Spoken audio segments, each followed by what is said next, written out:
population of teachers in the UK who care a ton. They've invested so much in their professional development, and they're leaving in big numbers. Hey everyone, it's Laura Williams here for this week's episode of Hack the Class video podcast. This week, I just can't seem to get enough of the United Kingdom. So I have two lined up this week, both from the United Kingdom. I'll let the second one be a surprise, but today's guest is Sam Crome from Surrey. And I actually met him on social media about 2 years ago, I want to say, something like that, because he was posting about writing his book. And he was sort of in the trenches looking for contributors, research, case studies. And I was just like, oh, that is so interesting, because what he was writing about, which was teams and thriving teams, was sort of a piece of what I was looking at in my book, The Improvement Game. And so we actually collaborated across the pond. And so Sam contributed to The Improvement Game. He actually has the 10 do's and don'ts for thriving teams. So definitely check that out. I can't wait to talk to him and pick his brain about what he's learned and what he's doing over there in the schools. I think he's a head head teacher or head, I don't know, they call principals different there, or assistant principal, something like that. So we'll find out, but I'm super pumped to learn from him. I can't wait for you to meet him, and let's do this. Discover the future of education in this captivating docuseries that takes you inside modern classrooms. From innovative teaching methods to cutting-edge technologies, witness the transformative power of student-centered learning and the incredible impact it has on shaping the minds of tomorrow. Here is your host, Laura Williams.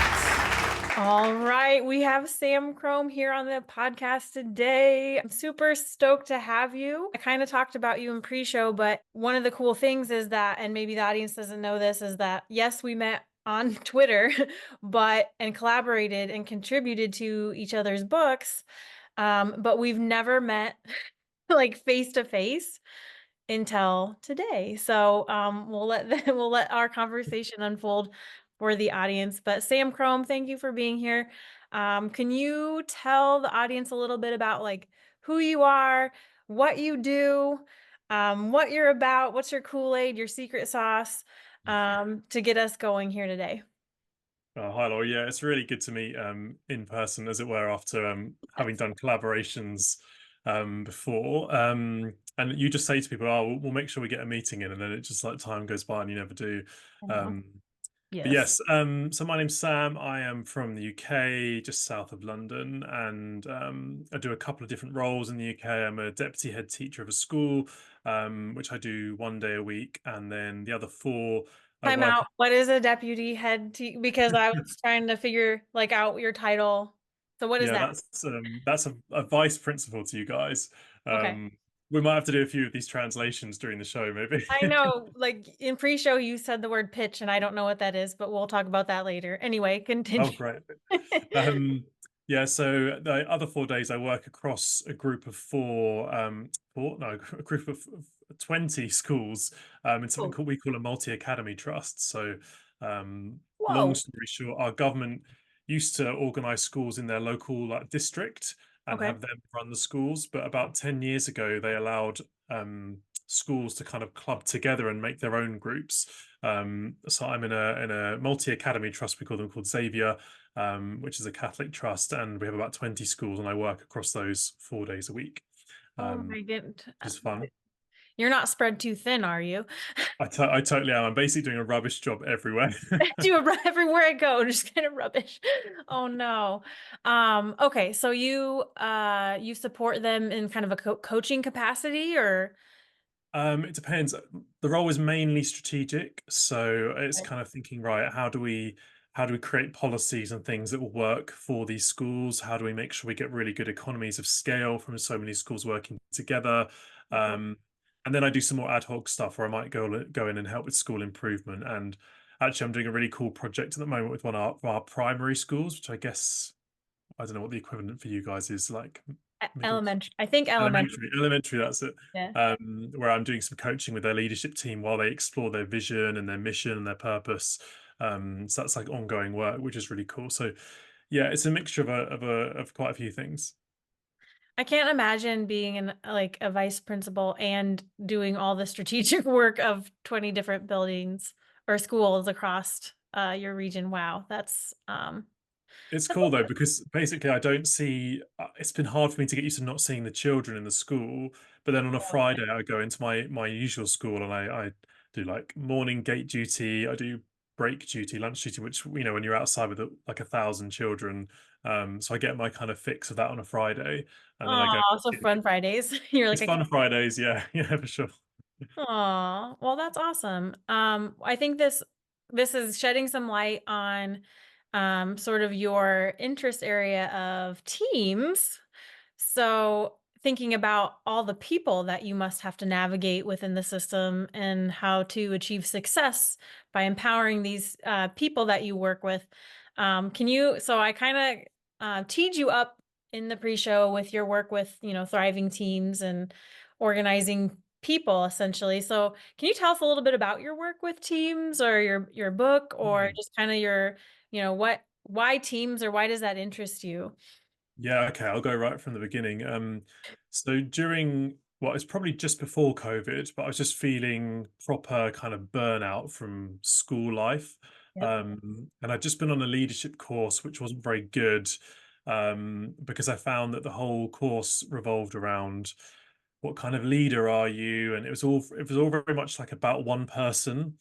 And I Yeah. thought, oh, I've done so many of these leadership courses now, but what I really don't know is how do you get a group of people together that seem totally disparate and totally random and who maybe don't even want to work together? Like, how do you get them doing great stuff? And I know we were talking about sports before the recording, and I've read loads of books on high performing sports teams, which I love, but equally that can be quite alienating for some people, and it doesn't necessarily translate to other sectors very well because you think, well, elite sport has like multi-millions of pounds or dollars pumped into it, so you can't replicate some of those models. Right. So I started thinking, right, there must be wider sources and there must be more academic research that shows us why and how teams can perform really well together. So I started doing more reading and more investigations. And then I think the other side of it was that I don't know what it's like in the States at the moment, but I would say that in the UK, school staff are like on their knees. Like our retention is terrible. We're losing loads of teachers. We're not recruiting very many. And I thought we need to do stuff that doesn't add more jobs. So Yeah. like most schools have lots of teams that already meet, and maybe they're just not doing as good a job, as an efficient a job as they can in that team. So I think the benefit of understanding high performing teams is that you already meet, you're not adding to anyone's workload. If anything, you're making stuff better and there's not another initiative. It doesn't cost more money. So I thought, right, this could be a big gain here for very minimal cost. So I just started researching and trying out loads of stuff on my teams. They were kind of my guinea pigs, my my school teams. And then I wrote the book and yeah, just I'm continuing to try and read research every month at the moment and try and make sure I can understand it as best as I can for other people. I love that. I'm just thinking about, like you said, it really is a great place to start if you're thinking about school improvement. Like you already have these people that are coming together for, a common goal or vision of the school. And, if if you're trying to troubleshoot or improve, maybe starting with the team unit or the culture of that team.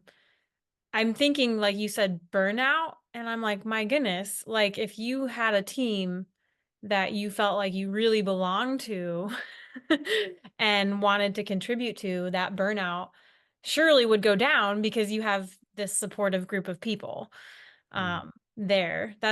I like how you said that. And I think I have a big question for you. And um, I always think of this work as people work.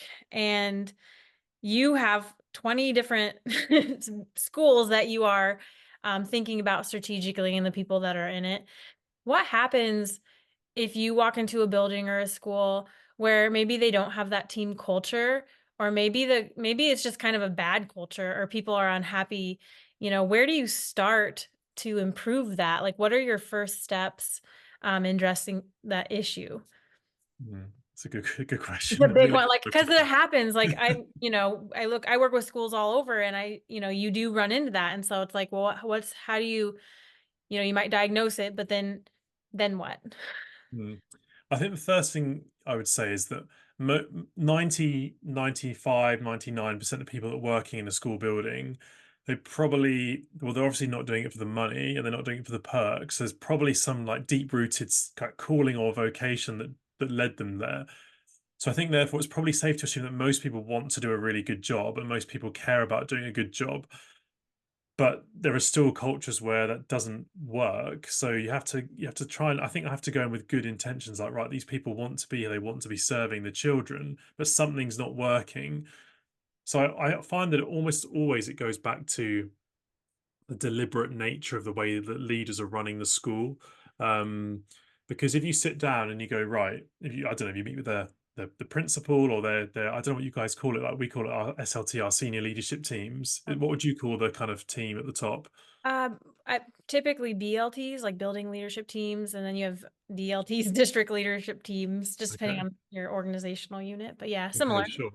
So I'd sit down with them and kind of go, right, what is your vision for this school? Like, what do you want this school to look like? Um, where are you now and where do you want to go? Like, what is the mission? What is the calling for this school to be?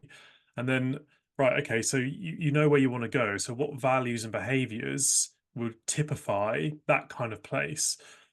And then you start building those things together and you go, right, are we seeing that at the moment? Where are we seeing it? Where are we not seeing it? How?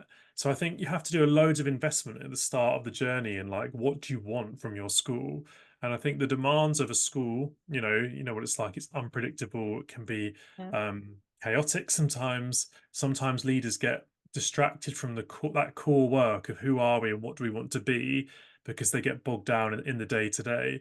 And essentially, you know, one word that I use for like behavior with students in schools is like what you accept becomes acceptable. So if you accept staff, not treating each other very well or not being very motivated, then that kind of becomes the norm. So you've got to define what you want and what your values are, and then make that the norm and talk about it a lot and guide people to live that journey. Um, and then there may be some people that don't want to come on board, but that's always the minority, but it does happen. But I think most people want to buy into something compelling. So it's the leadership's job to kind of to sell that and to make it happen.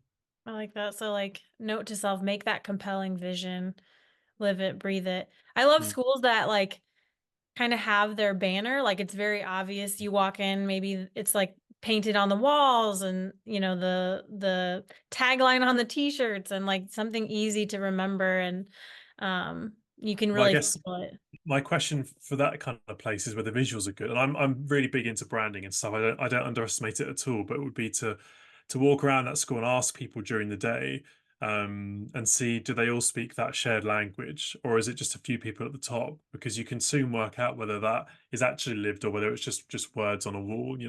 Right? Like go beyond the words, like yeah, embody it, be it. Yeah, just ask people as well, like, tell us about some of your shared language you use as a school that makes you unique. And if they're not saying the same words that you're seeing on the banners, on the walls, and the t-shirts, then there's probably some sort of inconsistency between the top messaging and what people are actually thinking and feeling. Yeah, and that would be a good place to start for schools if they think there might be, a culture issue or if they are trying to understand, their mission and vision. And a lot of schools undergo like strategic planning from time to time.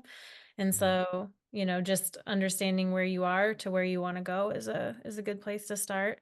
What about your school? What do you imagine your educators would say, you know? What what language do you think would come out of that? Like, what are you hoping for and, your mission and vision and the values and beliefs of your buildings? Well, I've just gone down from 5 days a week to 1 day a week at my school, so they might say that, thank God that he's gone. When the cat's away. Yeah, they'll be like breathing a sigh of relief that Yeah. we did a big kind of vision and mission building thing a couple of years ago. So our school, it's a Catholic school, it's called St. Peter's. And we were like, right, what I always think you've got to look at what's the story of the school, like what's the story behind the name. People like narratives, I like stories, and it goes back to that kind of classic, our ancestors were sat around the campfire talking about who they are and who they want to be and how they behave, and that was their kind of way of bonding and forming identity. And So we were like, right, who is St. Peter? What is St. Peter? Like, Christ made him the rock of the church. So we're like, right, our five values are going to be rocks. And the graphic design helped us make different shaped rocks. And they had names and they formed together to make a cross when you put the rocks together in a certain way. So we tried to tie in a really compelling set of five values that link to the school's overall. But Cool. because it's a Catholic school, we unashamedly use the word love a lot. Um, Yeah. I've never actually worked in a non-faith school because I just haven't. I'm Catholic myself, and Yeah. so we use the word love a lot. We talk about that word in school. So that, I think the kids and the teachers, the educators would say there's a school where it's just unconditional love and like, Oh, unapologetically, yeah. which would be probably harder to do in a non-faith school and in more of a secular school. But that's Yeah. what we try and lead with. But I think whatever it is, choose your words and stick to them and be unapologetic about the language you're using to typify what your school is. I love that. Well, love. Yeah, that is great. Um, I'm like imagining your building now and walking through it and just talking to people and yeah, no, I can sense that. Listen, Um, my kind of preoccupation when I was the full-time deputy head there was I've got to be out and about as much as I can. So like basically never in my office because I need to see every student and teacher come in the morning. I need to say hello to everybody. Um, I need to make sure that every time a student, we have school uniform here, and we kind of insist on quite high standards for our school uniform in school. So um, to connect the values of the school with day-to-day operational life of the school, be like, if someone's coming towards you with incorrect uniform, you've got to start the conversation with, "Hi, how are you today? What's going on for you today? Where are you going now?" "Oh, great, cool. Spanish. That's awesome. I love Spanish. Can you just tuck your shirt in while we're having a chat?" "Great. What else are you looking forward to?" And then they walk off, and they've hopefully basically forgotten that you corrected their uniform, and all they're thinking about is, "Oh, we just had a nice chat," because that's part of the values of the school that I believe in. So hopefully, then it's lived out by everybody during the day. Um, so that's kind of, and then hopefully other staff see the leaders behaving like that, and then there's a ripple effect. Oh yeah, that is how we behave. That's not just the letters on the wall. That is what we actually do. And yeah, then you practice what you preach yeah, exactly. and Yeah, model it and it's more than just it's kind of like a positive sandwich. Like totally. we're gonna address the thing, but we're also gonna have a pleasant conversation. Um, Yeah, yeah, yeah. you walk the walk. You care about your people and you're modeling it as you go. What I guess if you were to I'm just really want to tap into your expertise here for the listeners, but what is a team? And I always talk to teachers about this idea of like a group versus a team. And so how would you distinguish a team from a group? Like what are the elements or, what makes a team a team? Yeah, it's a really good question because if you start reading like Teams literature or from across sectors, or you read some academic research, they spend chapters going through like groups versus teams. I Yeah. try not, I try not to get too bogged down in that when I'm talking to school teams Yeah. because they can't really help that they only meet up once a week or once a month or whatever. So that's, it's difficult. If you work for Google in the finance team, you probably sit with your teammates all day, every day, and you can Right. really. Obviously, teachers are with children most of the day, and then only with their teams a tiny bit. So, but the distinction I would make is that a group of people might be like a working group, might be a group of people who are in the same kind of group and they do similar or the same kind of work alongside each other, but maybe they don't have to do collective work, and maybe they don't have shared goals, and maybe they don't have completely shared work products. Whereas a team is a group of people that do have shared goals, shared work products, mutual accountability. You know, we all have to contribute to something for the overall product for the team to move forward. So that's probably the best way of distinguishing it, and therefore teams are incentivized to work together because they share those other things, whereas a working group might just be a group of people who do similar stuff, but actually their output might be slightly different. um yeah. Mhm. I always think of like the vested interest, like, and you have to like rely on, if you're a team, the success of whatever you're doing isn't just on one person. It's like everybody has to contribute to be part of it or to make Mm. that success. Um, Can you share maybe just because one, I'm just so curious about the day in the life over there across the pond, but can you maybe share a story of like a team in action or just something really cool that when people pulled together, this was able to like this was how we, met success because of the power of the team?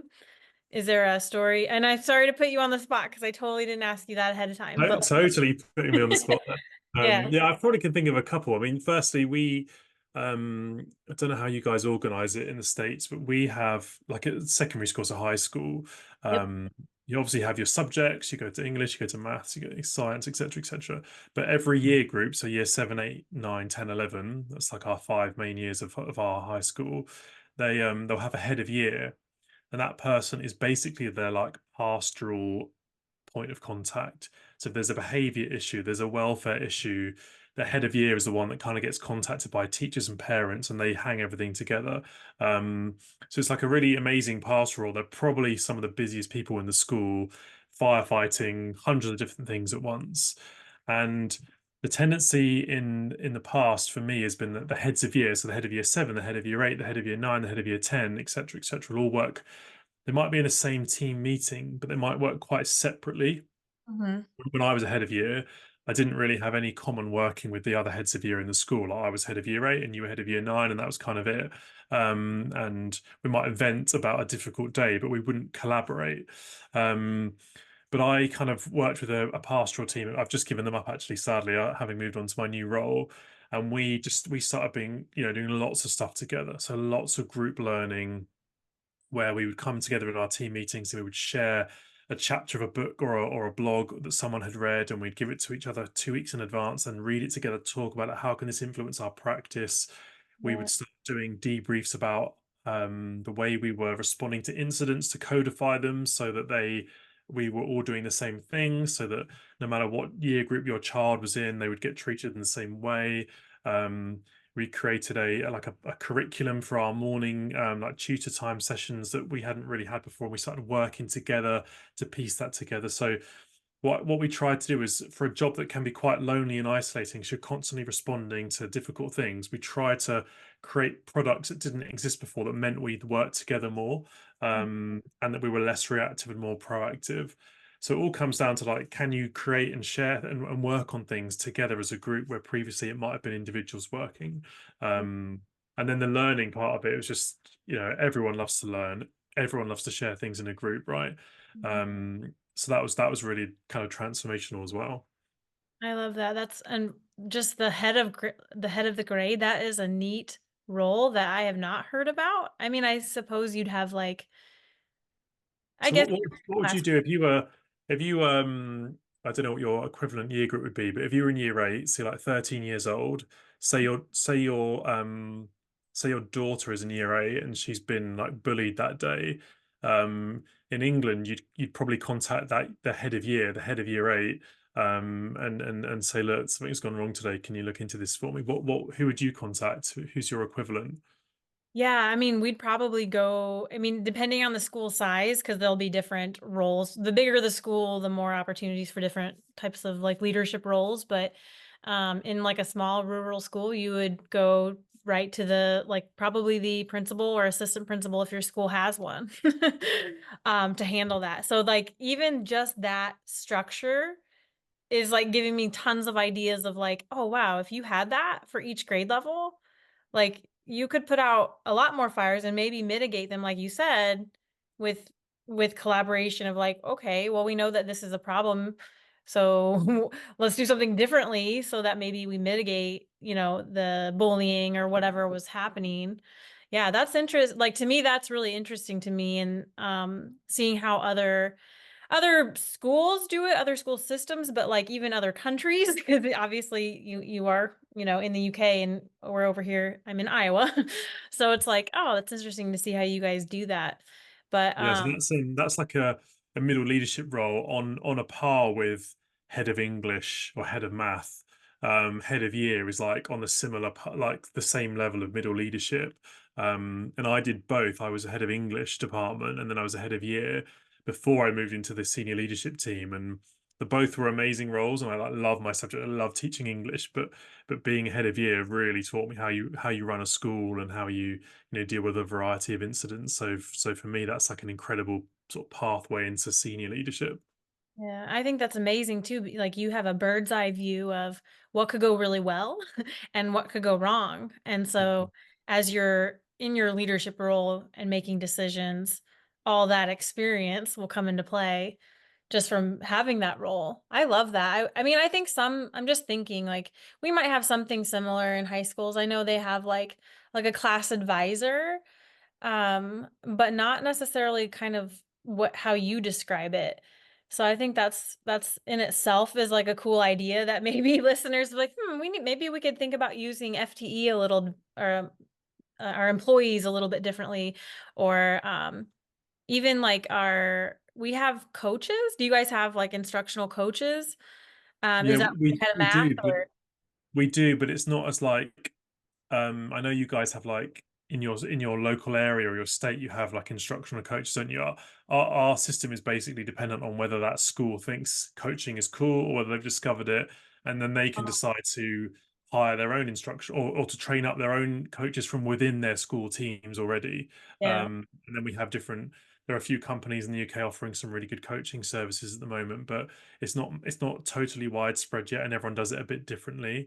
yeah. And there's quite a big debate in the UK about coaching styles and like how directive or non-directive you are and that kind of thing. But yeah, it's not as sort of systematic as maybe the States is, where it comes from the local authority or the government or whatever.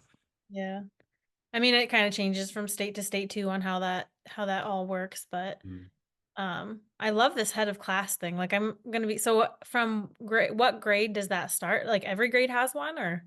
No, because in primary school, the schools are probably not big enough to offer that. So it starts in like your average high school or secondary school, as we call them, will have between like 6 and 10 classes per year group. So if I go into my son's just gone into year 7, he's just started high school like 2 weeks Oh, ago, and there are eight classes of 30 kids that have gone into that year group. So he okay. has a tutor that he spends 20 minutes with every morning in his like tutor group with those 30 kids.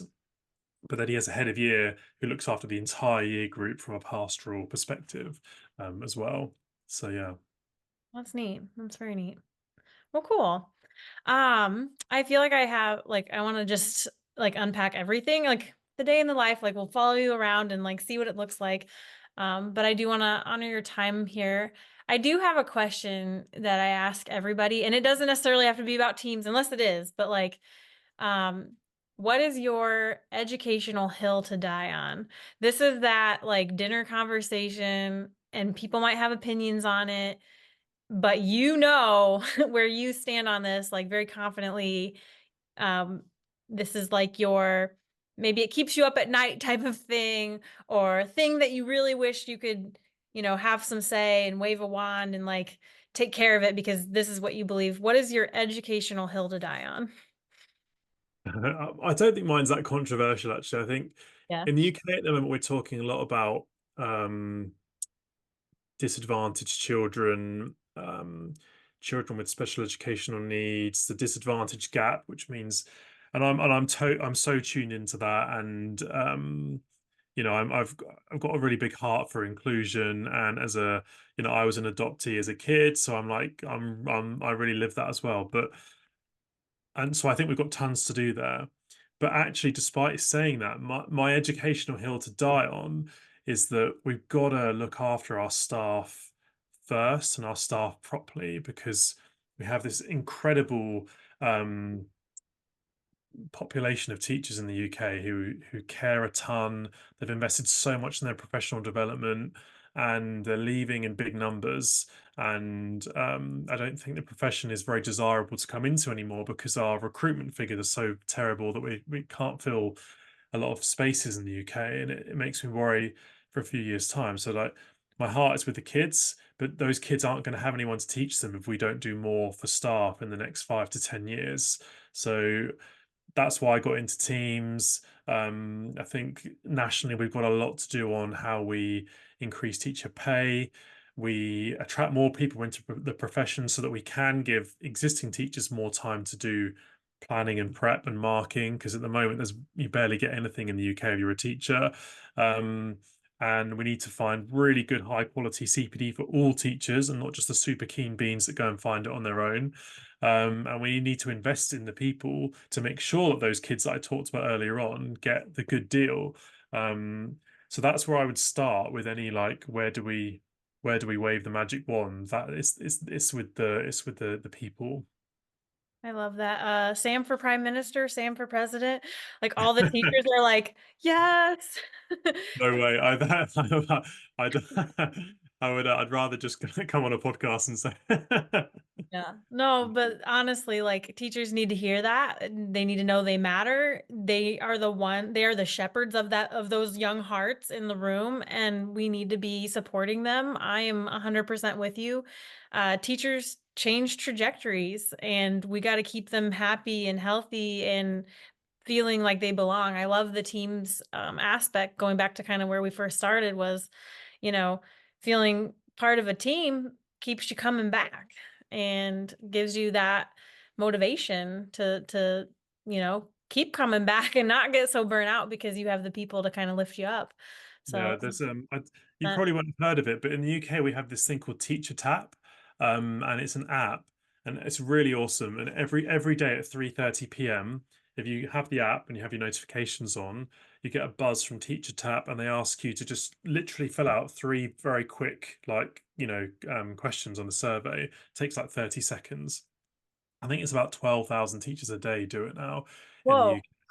Yeah, so it's and they ask super topical, interesting questions, and then the next day they publish the results, and then they write blogs about the results so you can see what the national picture is. It's so useful. Anyway, in spring last year, they asked you. First question was, would you describe yourself as a high morale or low morale in your school at the moment? And then you clicked that, and then the next prompt was, can you just type in a couple of words to sort of support why you've clicked high morale or low morale? And the low morale teachers overwhelmingly wrote words like workload and student behavior as their cause of low morale. But the high morale teachers, the two words they used more than any other were supportive and team.